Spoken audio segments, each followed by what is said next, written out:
mirar la parashá número 42 y la parashá número 43.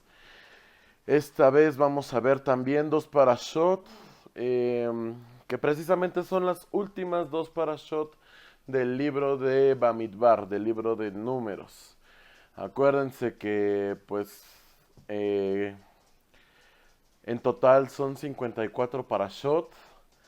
Ya vamos en la 42, 43. Ya nada más nos quedan 11, que son las parashot del último libro de Moisés, del último libro de Moshe, que es... ¿Cuál es el último libro de Moshe? De Barín, muy bien. Shalom, shalom, hermana Erlinda, que aquí está, hermana Hortensia, bendiciones. Shalom, shalom.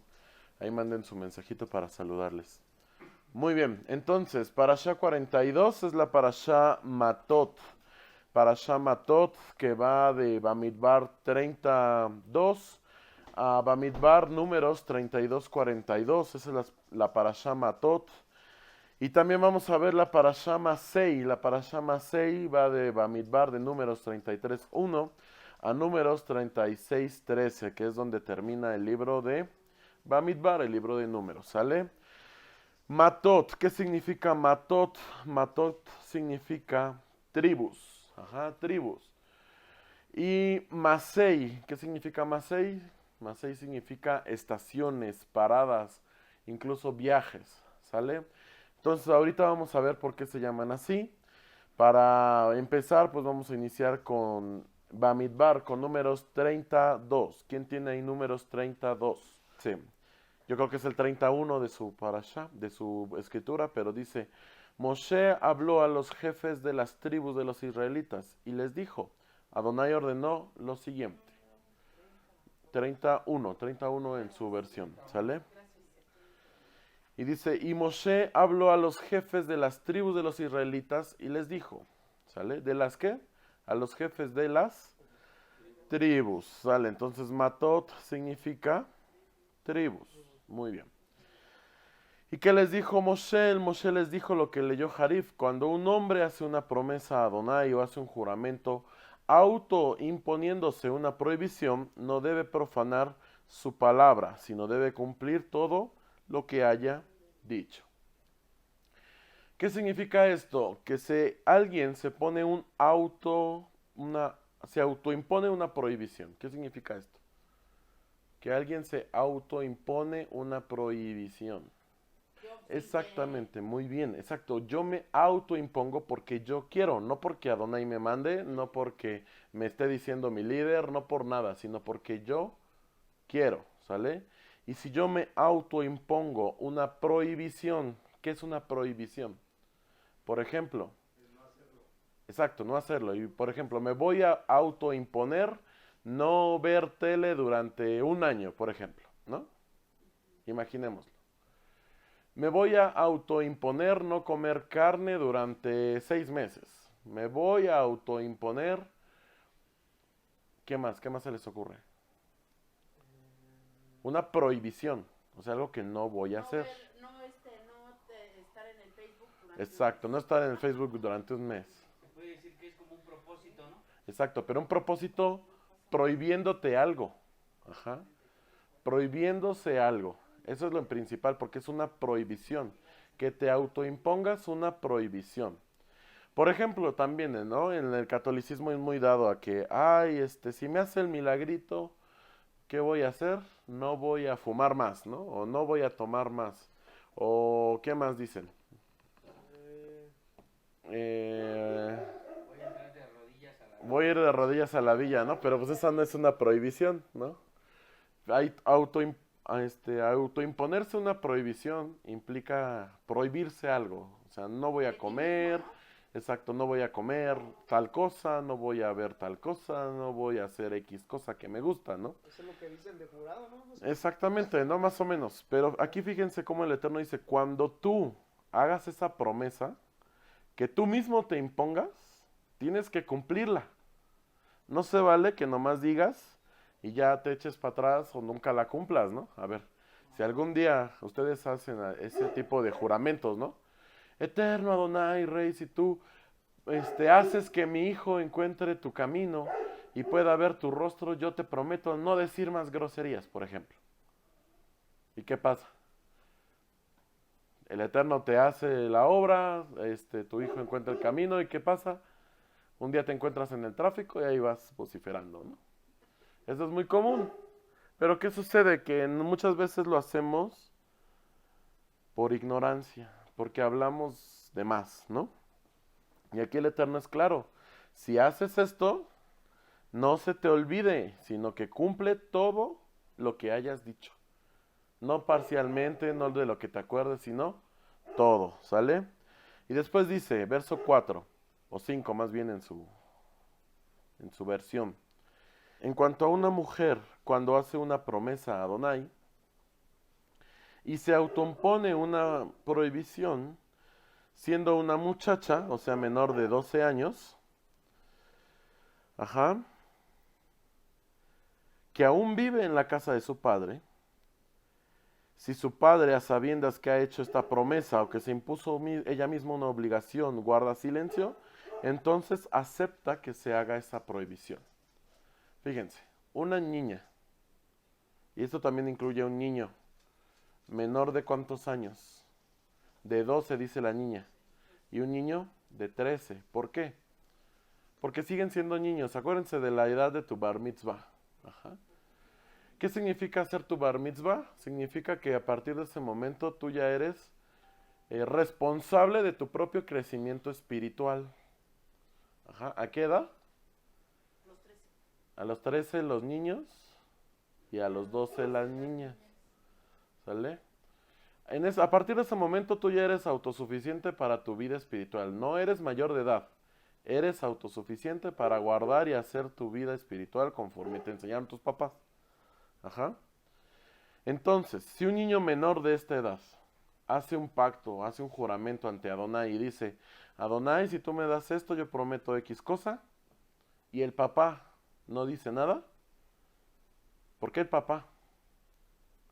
Porque es el responsable de él. Porque es el responsable, porque es la autoridad. Si el papá no dice nada, el papá está aceptando lo que dice el niño. ¿Vale? Si el papá dice, no, espérate, eso está muy difícil, no vas a poder, se le da chance al niño, ¿no? Ahora, si una mujer ya comprometida o casada hace esta promesa, ¿quién es la autoridad de la mujer? Su esposo. Si su esposo al mismo tiempo calla,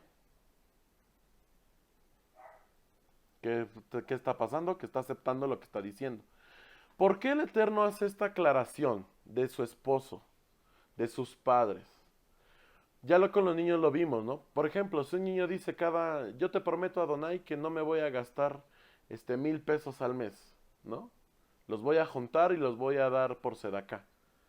A lo mejor el papá dice, oye, pero pues ¿de dónde vas a sacar 1,000 pesos al mes? No, eso no te queda. Pero ya una mujer adulta, por ejemplo, si dice, Eterno Adonai, yo voy a guardar mi cuerpo, no voy a tener contacto con mi esposo durante 6 meses, por ejemplo. ¿Por qué el esposo tiene derecho a entrar en esa promesa? Porque son uno mismo y la decisión también le afecta a él, ¿no?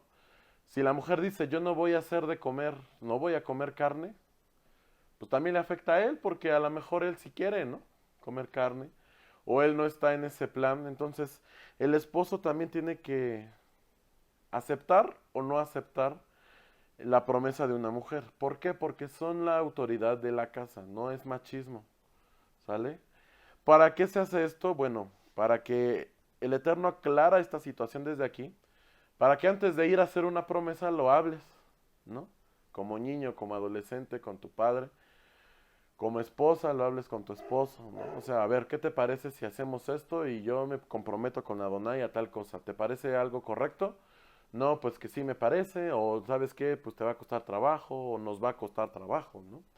Entonces, esa parte que viene aquí en esta primera parte de la parashá, es como pónganse de acuerdo, porque lo que hablen les va a ser pedido cuentas delante de Adonai después. Porque, a ver, imagínense que la mujer promete no guisar, no cocinar carne durante 6 meses y de repente sí cocina carne porque el esposo se lo pide O se enoja y o se enoja. ¿Qué pasa? Pues que está rompiendo su promesa, ¿no? Delante de Adonai, es una promesa delante de Adonai. O sea, fíjense cómo aquí las palabras son importantes. Y el Eterno dice, cuídense, porque de todo lo que digan, se les exigirá cuenta. Tienes que cumplir, o sea, exactamente, piensa antes de hablar, ¿no? De hecho, de eso vamos a hablar después. Y esta es la primera parte de la parashá. Ujú. Dice el verso 31:1, Adonai habló a Moshe diciendo, toma revancha, toma venganza por los israelitas contra los midianitas, y luego te unirás con los tuyos, o sea, vas a morir. Eso le está diciendo Adonai, ¿a quién? A Moshe. ¿Se acuerdan de lo que vimos la parashá de Pinjas? ¿Qué vimos en Pinjas? Fue el que asesinó al líder de la... Exactamente, que Pinjas asesinó al líder de la tribu de Shimón. ¿Por qué lo mató? Porque estaba fornicando con... A lo mejor no se acuerdan de su nombre, pero era una mujer de dónde? de Marianita, ¿no? Una mujer madianita, una princesa midianita, exacto. Esta mujer se llamaba Cosbi y el hombre se llamaba Simri. Ajá. Simri, el líder de la tribu de Shimón, tomó a Cosbi y estaba fornicando con ella en el campamento. Ajá. Fíjense. Entonces, ¿se acuerdan de eso? ¿Cuántos se murieron en ese entonces, dijimos?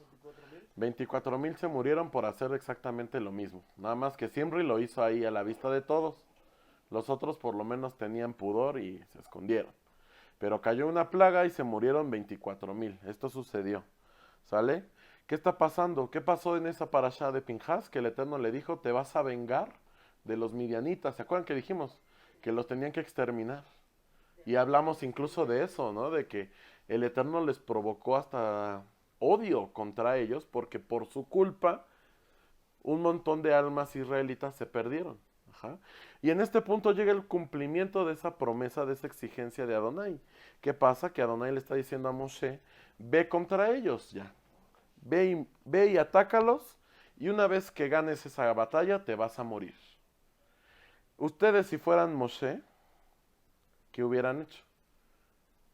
Imagínense, el Eterno Adonai les está diciendo, en cuanto te puedas comprar tu coche, lo vas a comprar y luego te vas a morir. ¿Qué hacen? Pues me doy una Me- buena paseada, ¿no?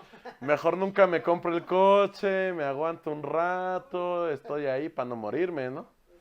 Pero ¿qué creen? Que Moshe dice, pues sí, pues ya es el tiempo de Adonai. Adonai dice que ya. Y pues al mal paso, darle prisa. Y entonces luego, pues a Moshe le convenía, a ver, ¿para qué te quieres seguir tú aquí vivo, en serio? Y luego con tanto coraje que le hacen. Exacto, con tanto coraje que le hacían pasar a Moshe. Moshe ya lo que quería era regresarse con Adonai, ¿no? Y ya pasar la eternidad apartado. Pero bueno, acuérdense, ¿no? Que dice, está escrito, ¿no? Para mí el vivir es el Mashiach, es Adonai, y el morir es ganancia, ¿no? Entonces a Moshe le convenía. Y entonces, ¿qué sucede? Que ni tardo ni perezoso empieza a organizar la batalla contra los midianitas, ¿no? Y entonces vamos a ver ahí qué dice. Dice, versículo 3, entonces Moshe le habló al pueblo y les dijo, armen hombres de ustedes para el ejército que ataquen a Midian para infligir la venganza de Adonai. 1000 hombres de cada tribu deben ser enviados al ejército. ¿Cuántos? 1000 hombres. Estos 1000 hombres por tribu. ¿Cuántas tribus eran? 12. En total, ¿cuántos hombres eran? 12,000. 12,000 hombres. ¿Vale? Parecen muchos, pero el ejército midianita era de 600,000 hombres. No eran tantos. ¿Sale? ¿Qué pasa? Que además Moshe les dice, 1000 de cada tribu fueron aislados en el ejército y estos iban a ser comandantes. Y otros 1000 hombres de cada tribu iban a ser puestos alrededor de la batalla para orar. En total, ¿cuántos hombres iban a pelear? 12,000, pero a la guerra iban a ir 14,000. de esos 14,000, 1,000 iban a orar. Fíjense nada más. 1,000 iban a qué? En específico a orar. Y otros 1,000 a organizar el asunto. ¿Sale? Cuenta el Midrash que a un Moshe les dice, y una vez que ganemos esta batalla, yo me voy a morir. ¿Qué pasa con la gente que ama a Moshe? Oye, pues ¿cómo es posible? Entonces yo no quiero ir a la guerra, porque si yo voy a ser partícipe de tu muerte. Y entonces empieza a haber ahí un conflicto interno, que nadie quiere ir porque Moshe se va a morir. Y entonces, ¿qué pasa? Según el Midrash comenta, empiezan a echar suertes, a ver quién va. Y si te tocaba, pues ahora sí que como en México, ¿no? Así bola negra y bola blanca, y si te tocaba la blanca, ¿no? Pues ya te habías amolado y te tocaba ir. Entonces, pues se hace el sorteo, se juntan las 1,000 personas por tribu y de mala gana van. ¿Sale? Van. ¿Y qué sucede? Pues evidentemente, ¿qué creen que pasa? Pues que ganan la batalla, obviamente. Ajá. Está escrito, dice el verso 8, 31:8. Más bien desde el 7. Para ustedes es el 8, creo, ¿no? Dice, hicieron la guerra contra Midian, tal como Adonai le ordenó a Moshe, y mataron a todos los hombres. Junto con otras víctimas, también mataron al rey de Midian, a los 5 reyes de Midian, perdón, que eran Evi, Rekem, Sur, Hur y Reba. Y también mataron ¿a quién? A Bilam, hijo de Beor. ¿Quién era el brujo? ¿Se acuerdan de Bilam? Sí. Exactamente, era el brujo que hablábamos tanto hace unas parashot. Shalom, Luz María, bendiciones hasta Colombia. Entonces, fíjense, ahí se escabecharon a todos los reyes, 5 reyes de Midian, y también se escabecharon a Bilam. A Bilam también se lo echaron, ¿sale? Comenta el Midrash que Pinhas fue uno de los hombres que iba a liderear en el grupo de los 1,000. Y en cuanto vio a Bilam, sintió el celo de Adonai de nuevo. Acuérdense que Bilam era un brujo, ¿no? Comenta el Midrash, y esto ya es un Midrash un poco más loco, porque dice que Bilam, al ver a Pinhas y que Pinhas lo empieza a perseguir con su lanza, él se eleva por los cielos. El brujo, ajá. Con la intención de llegar hasta donde estaba Adonai para decirle, mira Adonai, estos cuates hicieron esto. Fornicaron con las mujeres y también Pinhas asesinó a 2 personas. Pero que Pinhas llevaba consigo la cinta que tenía aquí el sumo sacerdote, el Cohen Gadol. ¿Qué decía la cinta de aquí? ¿Se acuerdan? Ya lo vimos. Decía Kedushat Adonai. Ajá. ¿Qué es Kedushat? Santidad a Adonai, exactamente. Y que el Eterno le había revelado a Elazar, a su abuelo, a su papá, perdón, que cuando Pinhas viera a Bilam, lo tenía que alumbrar con la cinta esta, que era de oro. ¿Qué sucede? Que Pinhas, en efecto, según el Midrash, lo alcanza, lo alumbra, y en cuanto lo alumbra, él pierde todo tipo de poder que poseía, se cae de donde estaba hacia la tierra, y en cuanto toca la tierra, llega Pinhas y también lo atraviesa con su lanza. ¿Sale? Esa es lo que cuenta el Midrash. Es algo hasta cierto punto interesante, porque el mismo Pinhas, el que tomó la vida de Simri y de Cosbi, también toma la vida de Bilam. Y él es el que venga en realidad a los hijos de Israel. ¿Sale? Muy bien. Entonces, ¿qué sucede? Que ese día también muere Bilam, hijo de Beor. Y aquí algo curioso, porque en la parasha anterior decía Bilam, hijo del Zippor, hijo del pájaro, y aquí dice hijo de Beor. Le cambia el nombre. ¿Por qué? Comentan los Midrashim y los sabios también que los hijos de Zippor en hebreo es pájaro, los hijos del pájaro en realidad eran un grupo de brujos muy poderosos, que en realidad su nombre era Bilam, hijo de Beor. ¿Sale? Entonces, pues los israelitas, versículo 9, dice 31:9, los israelitas tomaron cautivas a las mujeres de Midian y a sus niños y a todos sus animales, todo su ganado y a todas sus posesiones. ¿Y qué creen que pasa? Versículo 12. Llevaron a los cautivos, los animales y el botín a Moshe, a donde estaba el Cohen Gadol, Elazar y la comunidad israelita que estaba acampando en las planicies de Moab. ¿Qué sucede después? Verso 13. Moshe y el Cohen Gadol van a la puerta a recibir a los soldados, pero Moshe, verso 14, se indignó cuando los vio llegar. ¿Por qué creen que Moshe se enojó cuando los ve llegar? Vamos a leer ahí otra vez. Moshe estaba indignado con los oficiales del ejército, con los comandantes de 1000 hombres y con los subcomandantes de 100 hombres que volvían de la guerra. Y Moshe les dijo, ¿acaso han dejado ustedes con vida a estas mujeres? ¿Por qué Moshe le está preguntando esto? ¿Por qué dejaron con vida a estas mujeres? Piensen. ¿Se acuerdan de cuál había sido el pecado? Sí, adulterio.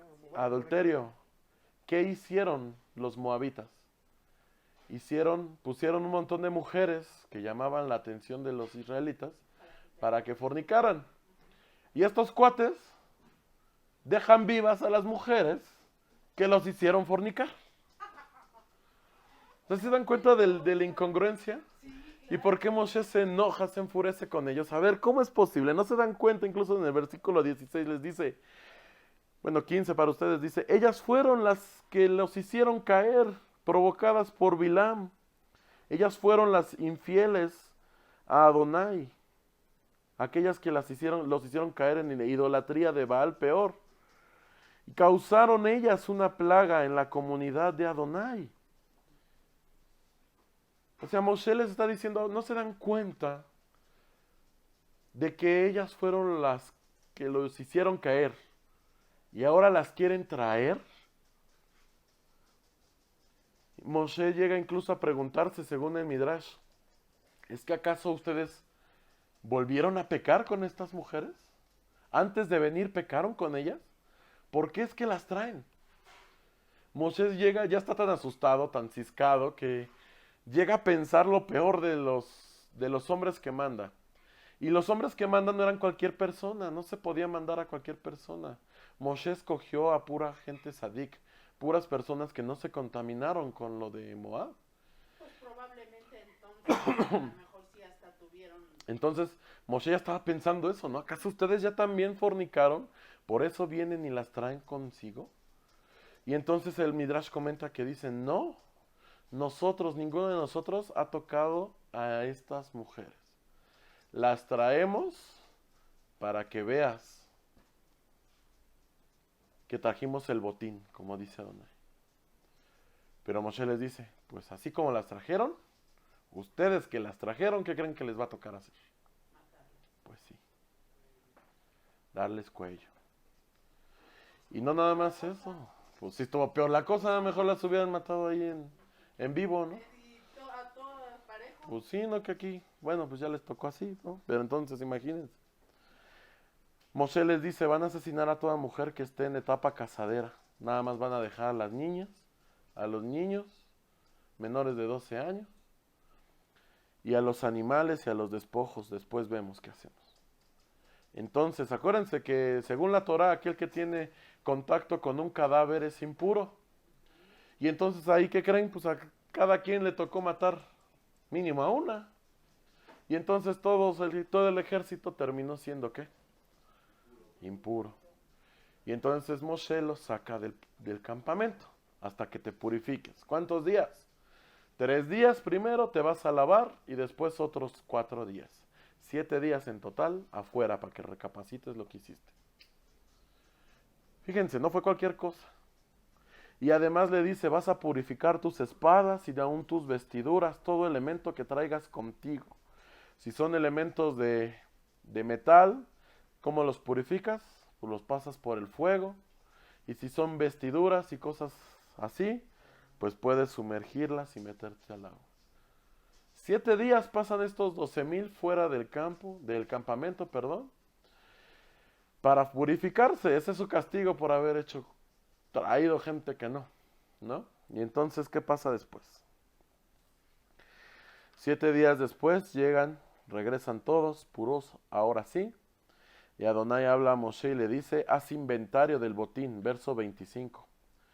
31-25, dice, haz inventario del botín, toma cuenta de todo lo que han traído estos hombres y divide el botín por la mitad, entre los soldados que salieron a la guerra por un lado y toda la comunidad por el otro. Entonces, aun cuando en la comunidad alguien no hubiera ido a la guerra, le tocaba parte del botín. Obviamente no era lo mismo. A ver, ¿cuántos israelitas eran aproximadamente? Dijimos la otra vez. 600,000 hombres, ¿no?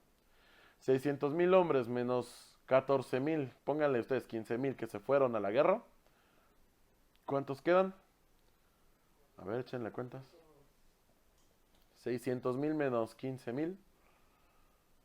5,800. Ajá. 5,000, no. 585,000 personas. ¿Sale? Entonces, ¿qué te convenía más? A ver, en cuestión económica. Que te tocara la mitad del botín dividida entre 585,000 personas o la mitad del botín dividida entre 15,000 personas. Pues entre 15,000 te tocaba más parte, ¿no? Del botín.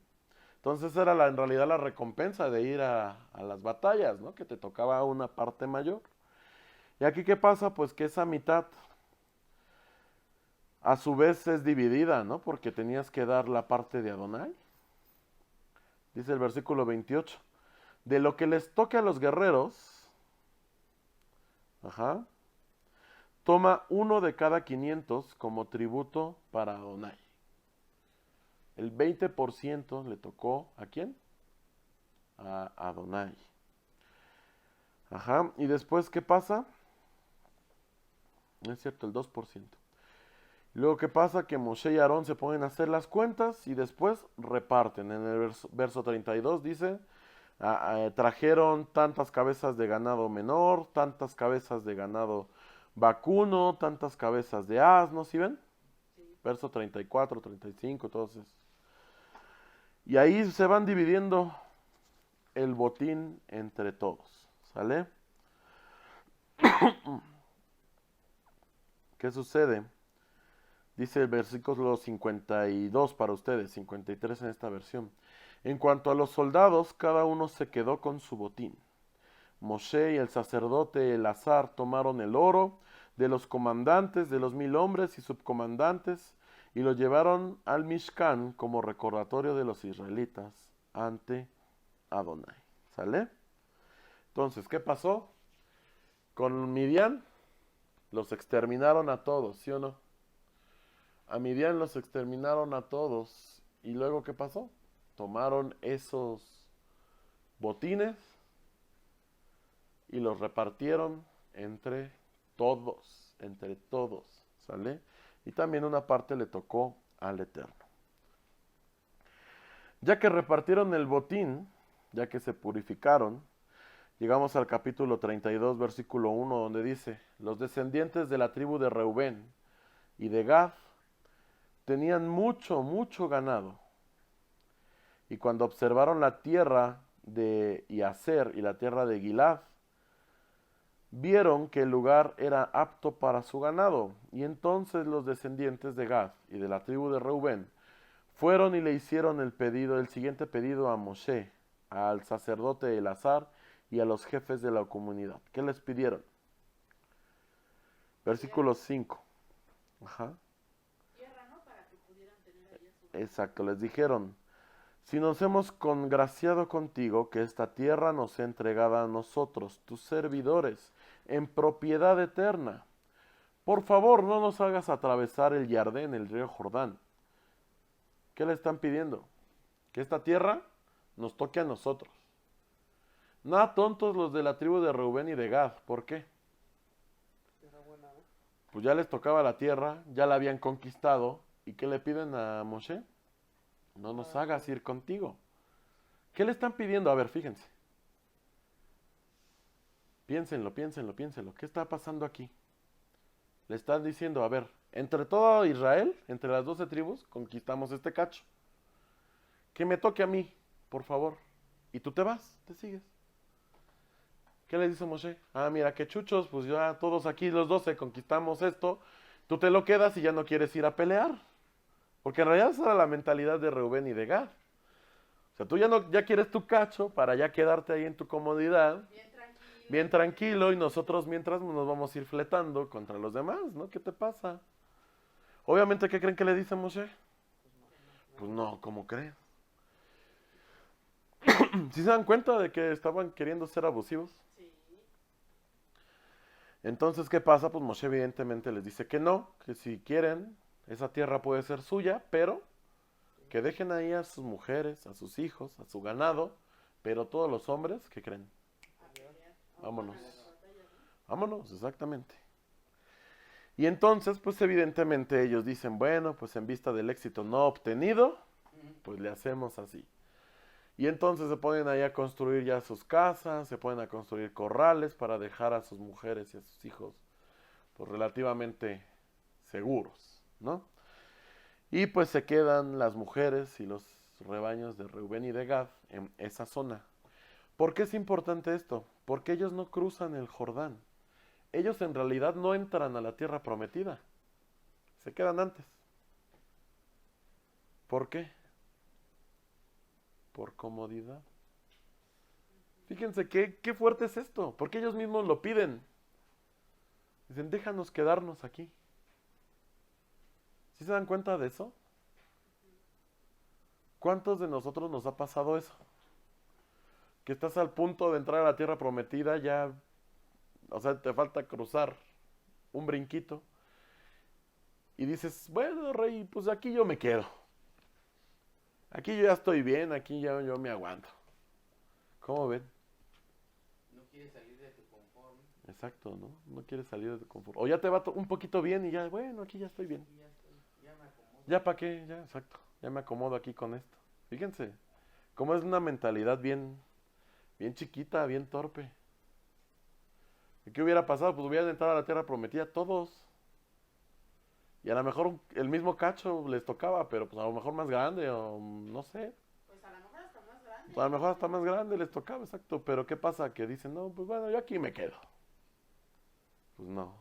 Y están ahí ya, a cruzar el Jardín. ¿Cómo sabemos eso? Porque Moshe no lo dejan cruzar el Jardín. Y aquí Moshe sigue estando. Entonces todavía no llegan a la tierra prometida. ¿Sí se dan cuenta de eso?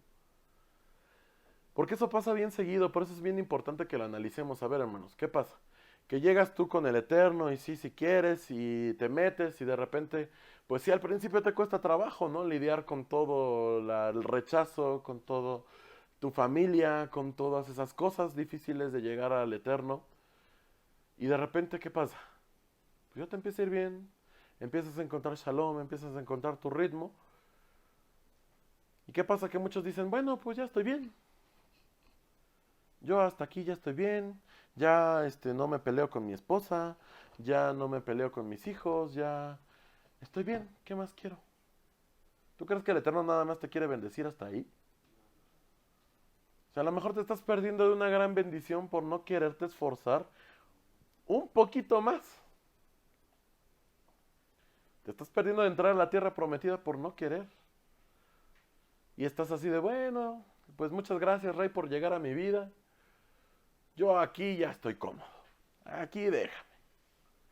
¿Se dan cuenta de eso? Eso es lo que está haciendo aquí Reubén y Gad. Están diciendo, bueno, Rey, yo ya llegué, esta es mi tierra prometida, aquí está bonito, hay mucho espacio. Y a lo mejor también está pensando, no, si cruzo el Jordán de aquel lado hay gigantes, hay todo esto, mejor aquí me quedo. Le da miedo, ¿no? Exactamente, ¿se acuerdan de eso? Si no, Rey, pues si yo me sigo metiendo contigo, ¿qué tal si ya pierdo mi trabajo? ¿Qué tal si ya me hace el feo mi jefe por pedirle Shabbat? ¿Qué tal si mi familia ya de plano me deshereda, ¿no? Por seguirte a ti. Ya se ha Yo no. pasado. Pues sí, sí pasa. Pasa. Pasa seguido, ¿no? ¿Y qué tal pues se me desheredan y todo eso mejor? Yo aquí, tranquilito. O como en el fútbol, ¿no? Que meten un gol. ¿Y qué pasa? Que empiezan a jugar así atrás y se vuelve un partido bien aburrido, ¿no? En vez de buscar meter otro u otro u otro, ¿qué pasa? Se ponen ahí, ya. Ya, no, ya metí un gol, ya. Se confían ya, Exacto, ¿no? Ya metí un gol, ya para qué le hago, ¿no? Así son los mexicanos. Exacto, lamentablemente, ¿no? Aquí, a ver, shalom, Tony, bendiciones. Shalom, shalom. David Argueta, bendiciones. Me faltaba Osvaldo, shalom, shalom, no te había visto. Rosita, bendiciones, así es. Entonces, fíjense cómo hasta cierto punto es estresante, ¿no? A ver, ok, ya metiste un gol, pero no te confíes, ¿no? O sea, intenta meter otro para que la sea más grande, asegures, ¿no? Y aquí, ¿qué hace Rubén y Gad, no? Pues ya vimos, aquí está bonito, no está tan gacho. Nada, mejor no estamos en la tierra prometida, pero ya estamos cerca, ¿no? Pues no, o sea, no se trata de conformarse, ¿sale? Y pues le sale el tiro por la culata porque pues se quedan ahí. Y además de todos modos hacen entrar al ejército, ¿no? Y de todos modos vas a seguir luchando. Y eso pasa también. A ver, tú conformista, ¿qué te va a pasar? Pues sí, a ver, el Eterno ya te va a ver ahí muy cómodo y crees que te va a dejar tranquilo. No, hombre, te va a seguir lloviendo, nomás que pues ya no vas a recibir bendición por quererte acomodar ahí. Eso es lo que va a pasar. ¿Sale? Entonces eso fue lo que pasó con Rubén y Gad. Después de esta parte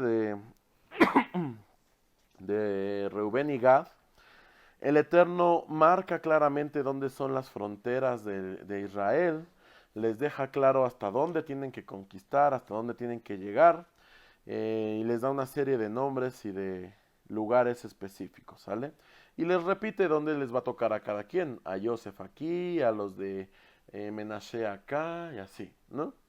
Eso es lo que pasa en el capítulo 32, hasta donde llega la parashá Matot. Y ahí es donde brincamos a la parashá que sigue, que es la parashá Masei. Ajá. ¿Qué dijimos que significaba Masei? Dijimos que eran estaciones, paradas, viajes. Ajá. ¿Por qué estaciones? A ver, estaciones como las del metro, pues. Ajá, que son estaciones, que son paradas. ¿Por qué creen que se llama así esta parashá? Vamos a leerlo, dice. Capítulo 33, verso 1. Estos son los viajes, estas son las paradas, estas son las estaciones. ¿De quiénes? De los israelitas a través del desierto. Desde que salieron de Egipto hasta este momento que están a punto de entrar. ¿A dónde? A la tierra de Israel. ¿Sale? En total, piensen, ¿cuántos años pasó el pueblo de Israel en el desierto? 40, ¿no? Ok, 40 fue el castigo. ¿Pero cuándo les puso ese castigo a Adonai? Cuando salieron, No. cuando pecaron, ¿Cuándo pecaron cómo? en el becerro, ¿no fue? No. ¿Cuatro? Cuando el Eterno les dice 40 años y hasta que se muera toda esta generación, no van a entrar. No. No veo. Lo vimos apenas, acuérdense. Con el adulterio de la... Ah, no, antes. ¿Todavía más atrás? Eso ya es de lo último. Antes de Pinhas y de todo esto. ¿Qué vimos antes? ¿No se acuerdan? De la parashá esta Shelach Leja, que era envía porque tú quieres, mándalos si tú quieres. La de los espías, exactamente. Cuando los espías, ahí es cuando el Eterno les dice 40 años, cuando los espías. Por ser incrédulos, ¿no? Exactamente.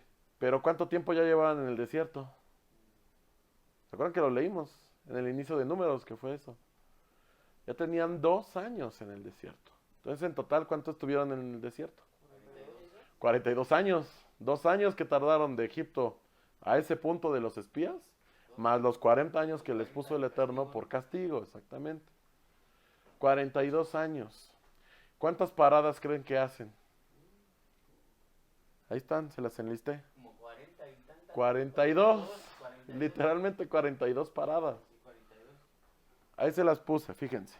La primera parada es Ramsés, después es Sucot, después es Etam, después es Ajirot, después es Mara, después es Elim, la costa del Yamsuf, el desierto de Sin, Dovka, Alusha, Refidim, el desierto del Sinaí, Kibrei Hatará, después Hatzerot, Ritmar, Ricabé Pérez, Lunar, Rizá.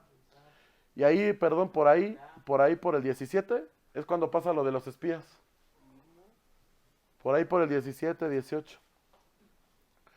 Luego sigue Libná, luego Rizá, luego Kejalatá, perdón, luego Har Shefer, el monte Shefer, luego Haradad, luego Makelot, Tahat, Taraj, Mitka, Hashmoná, Moserot, Benei Akan, luego Jor Hagidad, luego Idbatá, Abroná, Etzion Gibover, Kadesh, Or Hará, Salomá, perdón, aquí es Punón, luego Obot, Iim, Idbon, Gad, Almon Diblataima, luego Jaré, Jabimor, y al final, en donde estamos ahorita, en Moab, es la última parada. Se aventaron, ¿cuántas paradas? 42. ¿Durante cuántos años? 42 años. En promedio, ¿cuántas veces se movía el campamento al año? Una vez al año. Una vez al año. ¿Se movieron mucho? Para 40 años, pues no fue mucho. Fíjense. Según los sabios, cada parada del pueblo de Israel representa una época literal antes de la era mesiánica, antes de la era del Mashiach. ¿En qué parada creen ustedes que estamos ahorita viviendo? Ya literal en Moab, amados. Porque los que están cayendo ahorita, ¿en qué están cayendo? ¿Cómo que está cayendo? ¿Se acuerdan en qué cayeron, qué pecado cayeron los israelitas cuando estaban en Moab? Ah, el adulterio. El adulterio y la idolatría. Esos son los dos principales de ¿cuándo? De ahorita. ¿Por qué creen que los movimientos LGBT, los movimientos abortistas, feministas, todo eso? Porque ¿en qué dirección van todos esos? En el área sexual. ¿Y cuál es el otro movimiento fuerte ahorita? ¿Los gays? Ajá, además de ese de los gays y lo sexual. Todo lo que es sigue a este cuate, que este cuate sea tu ídolo, ¿no? Literal, ¿no? Son incluso exacto, incluso los artistas, ¿no? Ahora los idols coreanos y los idols japoneses, todos, literalmente son idols, así se llaman, idols, ídolos, ¿no? Entonces, ¿qué son esas corrientes? La corriente de la perversión sexual y la corriente de la idolatría. ¿Qué es la parada de dónde? De Moab, la ultimita. Un Sodoma y Gomorra. Literal, exactamente, ¿no? Fíjense cómo ya estamos aquí. Ajá, ya las otras ya pasaron, todas las otras pasaron. Ya vagamos en el desierto 40 y tantos años. ¿En dónde estamos? A punto de entrar a la tierra prometida. Estamos ya a nada, amados. ¿Sale? ¿Qué pasa? Durante esta parashá Masei, ¿por qué se llama Masei? Paradas, porque de eso trata casi toda la parashá. El Eterno le ordena a Moshe, escribe en dónde vas, escribe dónde paraste. ¿Por qué? Porque esto era profético. ¿Por qué era? Porque ya todas esas paradas ya pasaron. ¿Dónde estamos ahorita? En la última. ¿Sale? ¿Qué sucede después en esta parashá? Después de que Moshe enlista todas las paradas, el Eterno Adonai le dice a Moshe, ordena la expulsión de las naciones paganas que habitan en Canaán. ¿Y qué? Y define las fronteras de Israel. Ya te dije dónde va a terminar y dónde va a empezar Israel. Ahora tú trázalo, defínelo, conquístalos y expulsa a todas esas naciones paganas. Sácalas de Canaán. ¿Qué creen que está pasando ahorita en el pueblo de Elohim? Los está escogiendo, ¿no? Exacto, el Eterno está depurando. ¿Qué pasa? Que si tú, por ejemplo, nos estás regresando a la Torah, acércate otra vez a Torah, y tú no quieres Torah, pues entonces no eres del pueblo. Y la escoria Llégale, va ¿no? sacando, ¿no? Exactamente, llégale, ¿no? Tú que eres cananita, que vives aquí, pero no eres de aquí. Vete para allá.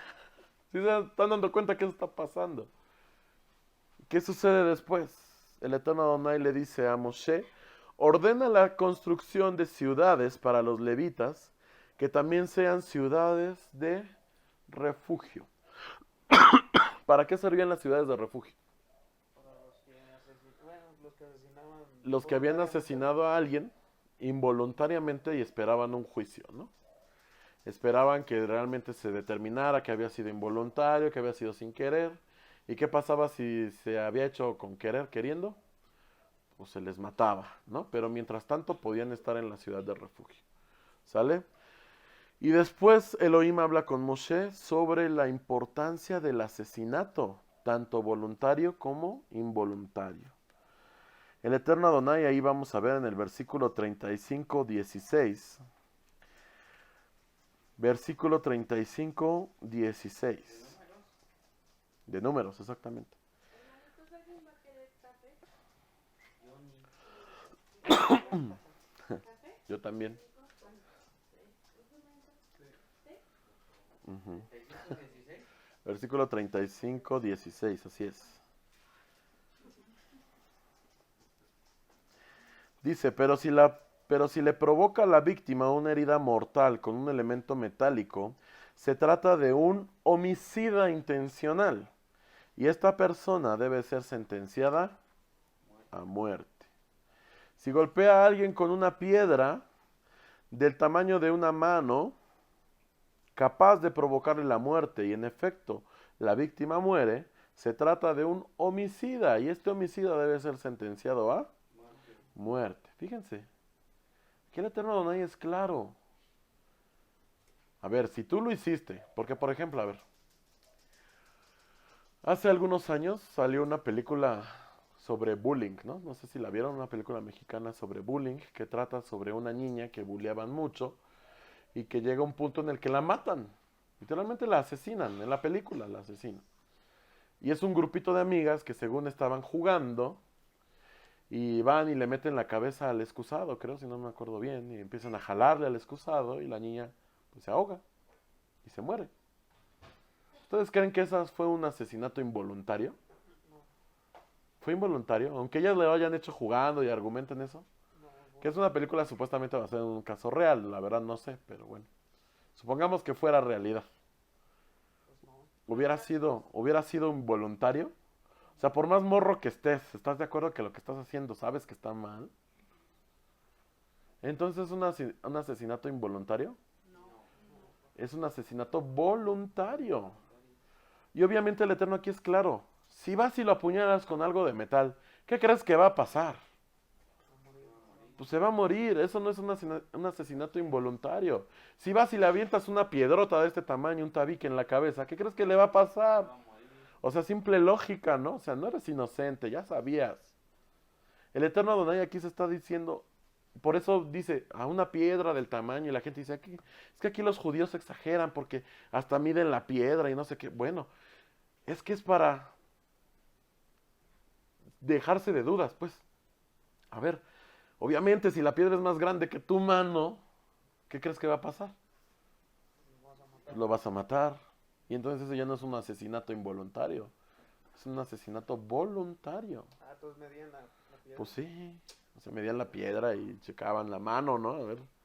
En eso consistían los juicios, por eso tardaban y tenían Como que los irse. peritos hoy. Exacto, literal como los peritos, ¿no? O sea, sí.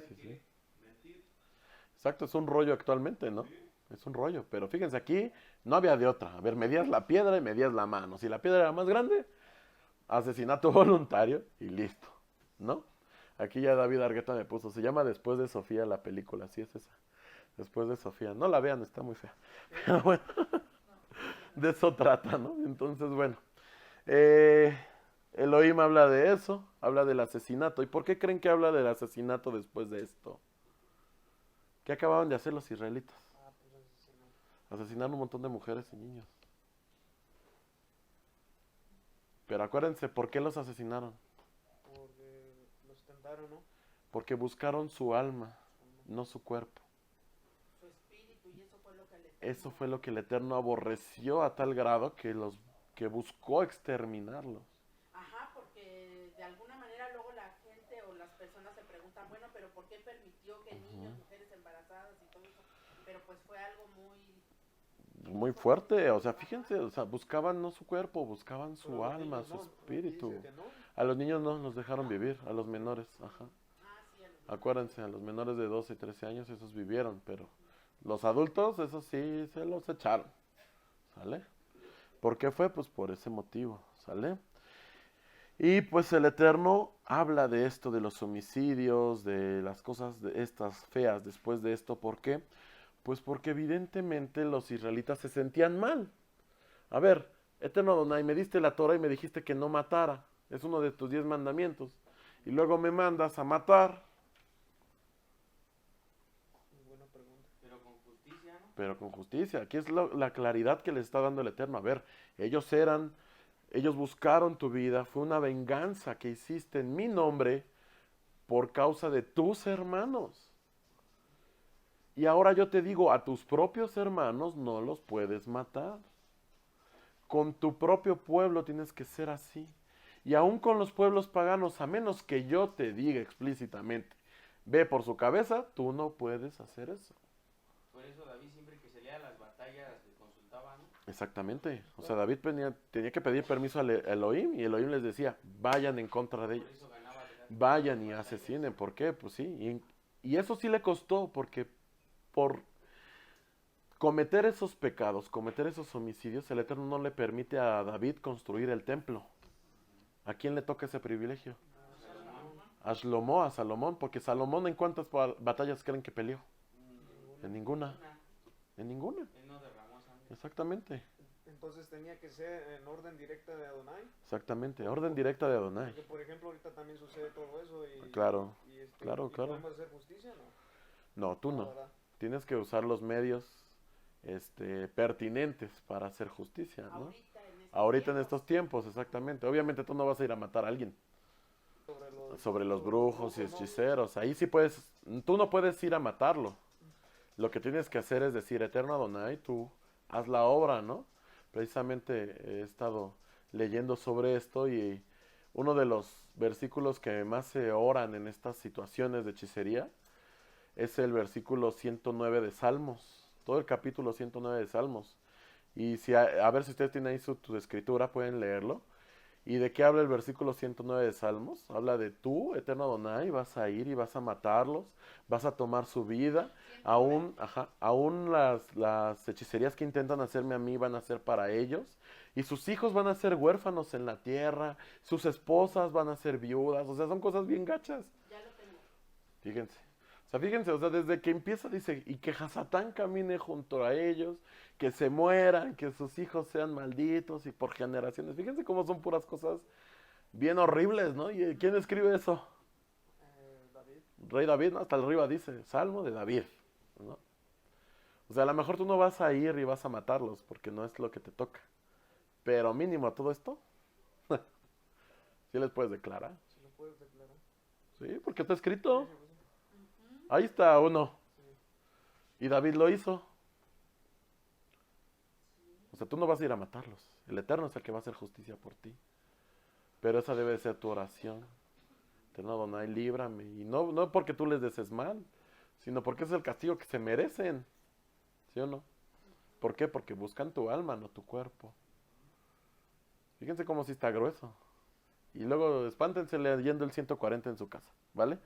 Pero bueno. Está bien bueno, exactamente. Si lo estás pensando, también estás pecando. Obviamente tú no puedes pensar, bueno, no puedes como desearle que le pase eso. Pero ese es el justo pago por su pecado. Tú como hijo de Adonai tienes que obviamente primero pedir, Eterno Adonai, que vea que lo que está haciendo está mal. Pero el Salmo, ¿qué dice? Se aferraron a su maldad, aborrecieron lo bueno, y por eso, Eterno Adonai, tú haces esto, porque ese es el justo pago para su pecado. Obviamente tú desde la perspectiva de, si tú quieres, perdónalos, Rey. Si esa es tu voluntad, apártalos para ti, pero si no, este es el justo pago por lo que están haciendo, ¿sale?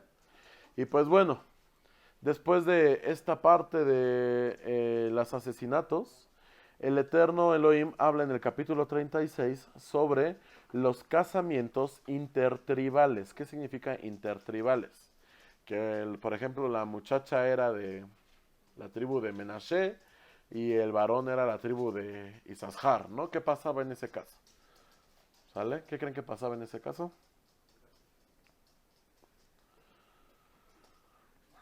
Pues por eso las mujeres no podían heredar la tierra. ¿Por qué? Porque no iba a cambiar de tribu, ¿no? Esa tierra estaba allí y era de esa tribu. Entonces la mujer por eso no heredaba la tierra. ¿Qué sucedía cuando esta cuestión pasaba de casamientos intertribales? ¿Era malo? No, al contrario, era bueno. Pero la mujer tenía que abandonar a su tribu. ¿Y a dónde creen que iba? A la tribu del esposo. Nunca al revés. Nunca al revés. La varona tiene que abandonar la tribu de su familia, de sus padres, para unirse ¿a dónde? A la tribu de su varón. ¿Sale? Eso está escrito aquí. ¿Ok? Y por esa razón no podían ellas heredar la tierra. ¿Sale? Y pues bueno, ahí podemos profundizar un poco, pero como ya es un poco tarde, todavía nos falta hablar de varias cosas. Vamos a dejarlo ahí. Esta parashá termina aquí en el capítulo 36, versículo 13, diciendo: estos son los preceptos y las leyes que ordena Adonai a los israelitas por medio de Moshe en las planicies de Moab junto al Jardén, en el margen opuesto a Jericó. ¿Por qué escribe esto como último verso del libro de Números? Porque en el siguiente libro, el libro de Devarim, Moshe lo escribe literalmente en su último mes de vida. Moshe escribe Devarim en su último mes de vida. Todo esto lo escribe ya en el último mes de Exactamente, todo el último libro lo escribe en el último mes de vida. Y no solo eso, se avienta 13 copias de la Torah. O sea, el Eterno se lo revela, lo escribe rápido y después 13 copias de la Torah, una para cada tribu y una para guardarla en el arca, ¿no? Fíjense, Moshe ya sabía que se iba a morir y tenía que Estar todo listo. dejar todo listo, exactamente. Entonces, como cada vez que terminamos un libro decimos, ahí se los puse en el pizarrón, decimos, Hazak, Hazak, Benit Hasek. Sé fuerte y nos fortaleceremos. Amén. Ya nada más nos falta un libro. Ya casi se acaba este ciclo, amados. Pronto estaremos otra vez celebrando Simchat Torah, Shemini Atzeret y todo eso que se celebra. Pronto. ¿Sale, amados? Bueno. Hoy quiero hablarles de esta parte que hablábamos al principio. ¿Se acuerdan de lo que hablábamos al inicio en la parashá Matot? Que era sobre los pactos, que si tú hablabas y decías que si ibas a hacer algo, lo tenías que ¿qué? Que cumplir, porque si no, el Eterno iba a tomar cuentas de lo que habías hecho o dejado de hacer. Fíjense cómo el dicho mundano pagano dice, el pez por su propia boca muere. Y aquí también pasa, porque a ver, si tú le decías a Adonai, te prometo esto, y no se lo cumplías, Adonai no te lo había pedido, ¿o sí? No. Tú solito te ensartaste, ¿sí o no?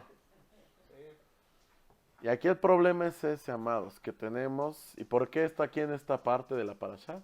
Porque tenemos que guardar nuestra lengua, nuestra boca.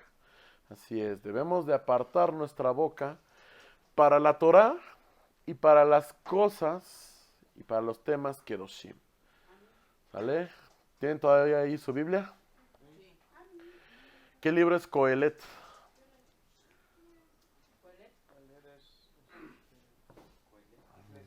Eclesiastés, muy bien. El libro que escribe el rey Shlomo. Coelet, exactamente, Coelet 3.19. Vamos a Coelet 3.19. Muy bien, así es. ¿Qué diferencia entre el hombre y la bestia? Ninguna, todo es vanidad, dice el rey Shlomo. Aquí la palabra vanidad en hebreo es ebel. Ebel, ¿sale? Ebel es la palabra que usa y que se traduce como vanidad. Pero ebel también puede ser traducido como ebel pe, que significa aliento de la boca. ¿Cuál es la diferencia entre el hombre y los animales? Aliento de boca. ¿Y qué creen que se refiere el aliento de la boca? La palabra. Hablar. Exactamente. Exactamente, los animales no hablan. Esa es la mayor diferencia y lo que en realidad nos aparta de los animalitos, ¿no? Por ejemplo, ahí está Ami. A Ami le gustan mucho las galletas María. ¿Y qué pasa? Se te arrima, ¿no? Y te dice, dame, por favor. No. ¿Qué te hizo ahorita? Te miró y te chilló, ¿no? Que fuera hablando y que dijera, no, mírame, príncipe. A mí dame de las príncipes, ¿no? No, pues imagínate, Me ¿no? gusta más que la María. Imagínate, ¿no? Entonces, fíjense, los animalitos no hablan. Por alguna buena razón no han de hablar, pero bueno. Los sabios ponen estos niveles de la creación, donde el cuarto es el más bajo. ¿Cuál creen que es el nivel más bajo de la creación? Pues las piedras, los objetos inanimados que no tienen vida, ¿no? Los objetos. Y de hecho, así se llaman, domem, objetos, ¿no? Que, a ver, las piedras, ¿qué más? Las... Plantas. No, las plantas son otra cosa. ¿Sí? Ajá, a ver, las piedras, los minerales, el aire, el agua, ¿no? Esos son objetos, ¿no? O sea, no tienen vida. Después de ese nivel sigue el siguiente nivel, que ahora sí viene lo que decía Jarif, que son las plantas, ¿no? Que literalmente el nombre de este nivel es someaj, que significa crece. ¿Las plantas qué hacen? Crecen, exacto. Después de ese nivel viene el segundo nivel de la creación, que es el nivel hay, que significa vida o vivir. ¿Y qué creen que entra aquí? Pues ya entran los animales, ¿no? Los animalitos, además de crecer, viven, ajá, se mueven. Ya, a mí, cálmate. Y después de los animales, ¿cuál creen que sea el nivel superior de la creación? El ser humano, que los sabios califican como medaber. ¿Qué significa medaber? Que habla. O sea, ¿cuál es la diferencia entre el animal y el ser humano? Que habla. Y por eso somos una creación mayor que los animales. ¿Por qué hablamos? El habla es un don que Adonai nos dio a nosotros como parte de su aliento, de su ruach. ¿Cuál es el único animal que hablaba? La serpiente. La serpiente. ¿Pero por qué hablaba la serpiente? Bien bueno. Uy, ¿por qué?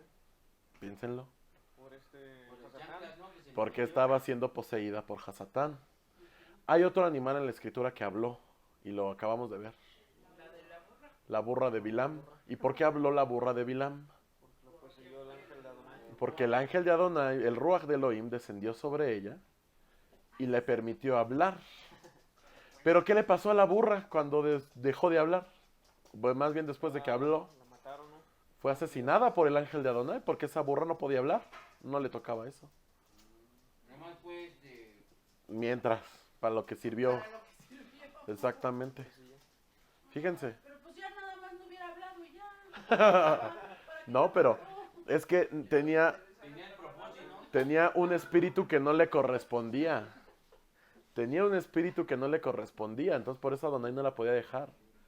Nomás la usó para el propósito, ¿no? Murió por culpa de Bilam. O sea, la burra fue asesinada no por Elohim, por culpa de Bilam. Que Bilam no se daba cuenta. Si Bilam se hubiera dado cuenta, pues la burra hubiera seguido ahí, ¿no? Pero fíjense, ¿cuál es la diferencia entre los hombres y los animales? Que hablamos. El problema es precisamente eso, que hablamos. Piensen, ¿cuántas veces hemos sido víctimas de nuestra lengua? ¿Por qué? Porque hablamos. Fíjense cómo es esto. Esto es bien difícil de comprender porque hablamos. A ver, si estuvieras calladito todo el tiempo, ¿tendrías los problemas que tienes? No se metieron en problemas. Exacto, ¿no?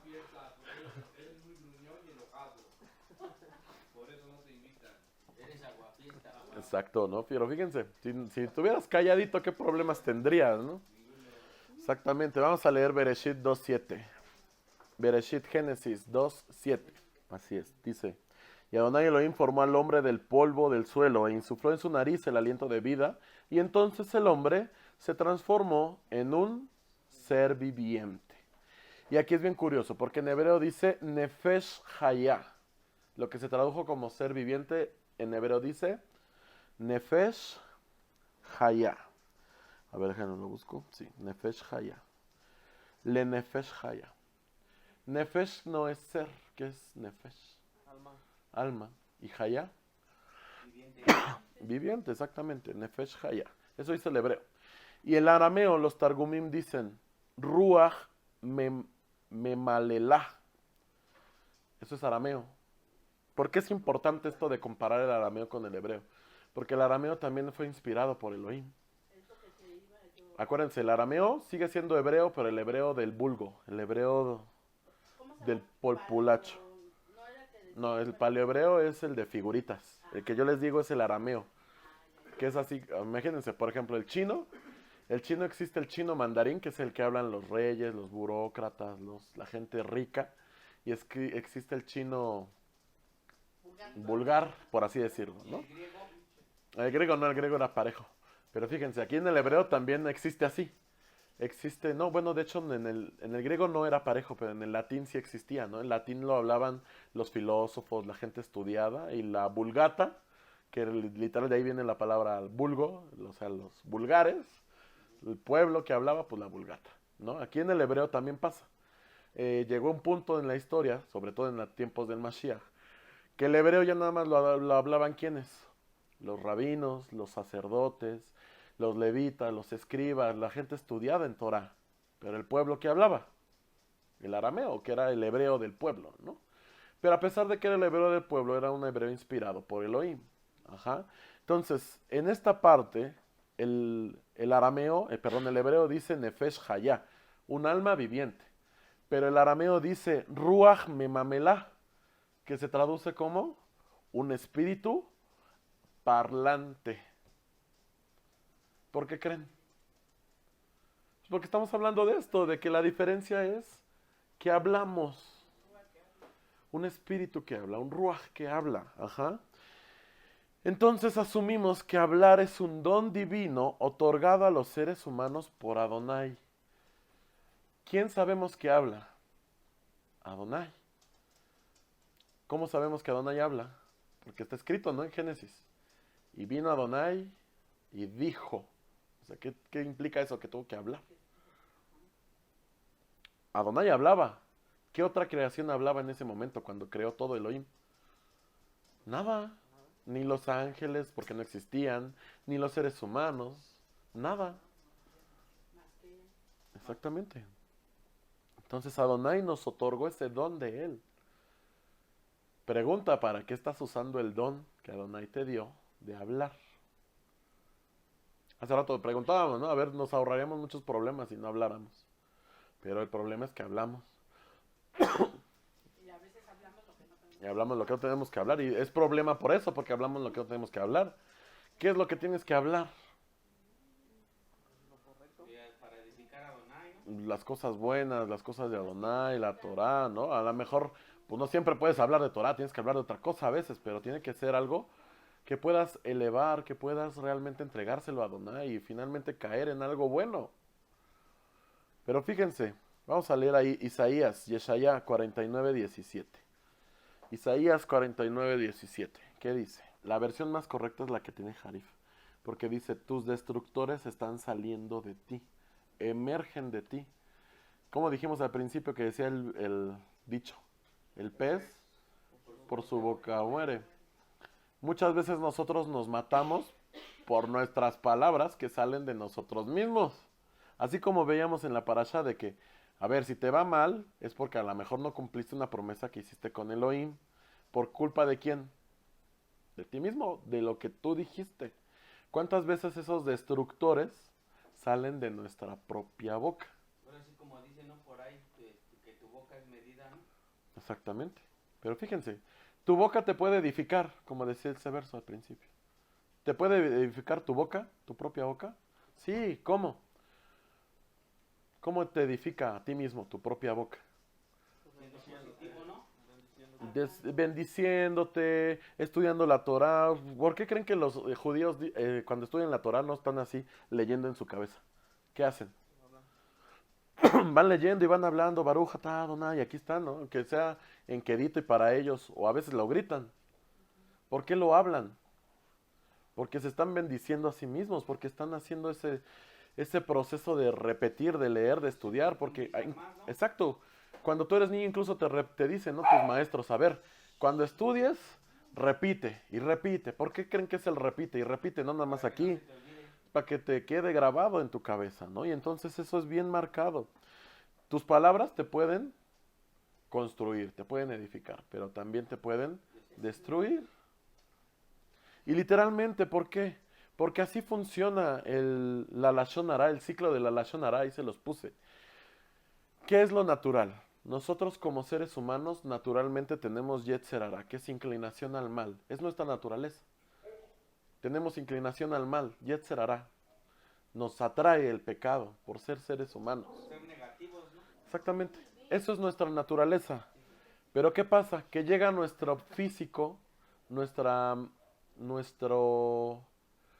mundo natural y nos hace caer en envidia, ¿sí o no? De por sí tú eres débil y luego andas ahí viendo lo que otros tienen, que se llama eso, Ayinara, mal de ojo literalmente, que nosotros lo tomamos como envidia. Pero se puede quedar ahí, en envidia, ¿no? Y en que tú sientas. Lo peor es cuando ya no pasa de tu físico, cuando pasa de tu físico y lo llevas al ámbito espiritual. ¿Cuál es el ámbito espiritual?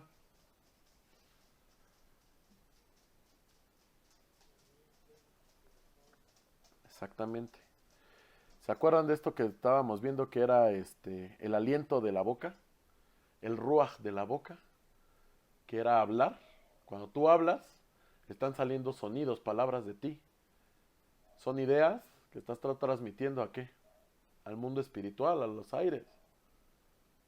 Cuando tú pasas de tener una inclinación malvada, una tendencia al pecado, pasas a tener envidia, que es lo físico, y no lo dejas ahí, sino que haces la shonara, ¿a dónde lo estás llevando? A lo espiritual. Te estás volviendo moabita. Porque ¿qué hicieron los moabitas? Buscaron el espíritu, el alma de los israelitas. Fíjense cómo eso es bien, bien grave, por eso la Lashon Hara es algo súper horrible, que tenemos que aprender a eliminar de nuestras vidas, aunque cueste lo que cueste. Pues sí, porque si no, al final de cuentas, ¿qué estás haciendo? Estás haciendo como los moabitas que buscaban el alma de alguien más. ¿Sale?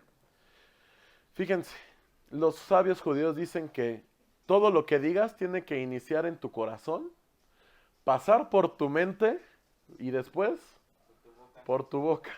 ¿Por qué? ¿Por qué por tu corazón? Porque todo lo bueno y lo malo nace ¿de dónde? Del corazón.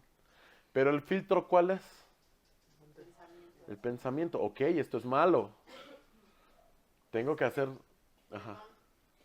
Cuando ya se llega a cometer el cierto pecado por envidia, por lo que sea, Ajá. dice que primero ya se está maquinando. Primero Pues exactamente, primero en tu corazón, luego aquí, y después tiene que salir, exactamente. Pero por eso, para eso te sirve esto, para saber, oye, sí, esto que estoy pensando está re mal, ¿cómo estoy pensando estas cosas? Y te arrepientes con Elohim y realmente tienes que tener una teshuvá, pero ¿estás de acuerdo que es una teshuvá más cercana que si empiezas a hablar barbaridades? ¿Sí o no? Entonces, corazón más mente más boca está bien, ¿sale? Corazón más mente más lo que digas, se supone que este filtro sirve, ¿no? Si no sirve, pues hay que arreglarlo, ¿sale? Corazón nada más, de corazón a la boca, eso no puede ser a más. ¿Por qué? Porque no hay ningún filtro. Tenemos que pensarlo, que meditarlo antes de dejarlo salir, porque muchas veces por eso se comete la Lashon Hara involuntariamente, ¿sale? Fíjense, Rabbi Shimon Bar Yochai, uno de los más grandes sabios del judaísmo, dice, ¿por qué el hombre no fue creado con dos bocas? Una para la Torah y otra para hablar cosas triviales, cosas malas. Es una buena pregunta, ¿no? A ver, se supone que tengo que guardar mi boca. Si yo tuviera dos bocas, pues una la guardo y la otra no. Otros dicen que no puedes o bendices o maldices. Exacto, ¿no? Porque pues, tenemos nomás una, ¿no? Y aquí Rabbi Shimon Bar Yochai se está preguntando, a ver, ¿por qué no tengo mejor dos bocas? ¿Ustedes qué creen que sería la respuesta? Pues así con una, tremendas barbaridades que a veces decimos, ahora imagínate con dos. Más barbaridades haríamos, ¿no? Pues bueno, entonces, amados, a cuidar nuestra boca. ¿Por qué? Elohim, y es más, está escrito, los sabios comentan, perdón, esto no está escrito, los sabios comentan que cuando lleguemos al Shamayim, El Eterno nos va a pedir cuentas de cada una de las palabras que hayamos dicho. Aun si se las dijiste en la intimidad a tu esposa, el Eterno te va a pedir cuentas de eso. ¿Vale? Entonces a cuidar nuestra boca. Vamos. Shalom, shalom, aquí en la transmisión. Antes de despedirnos, bueno, aquí en el video. Shalom, shalom.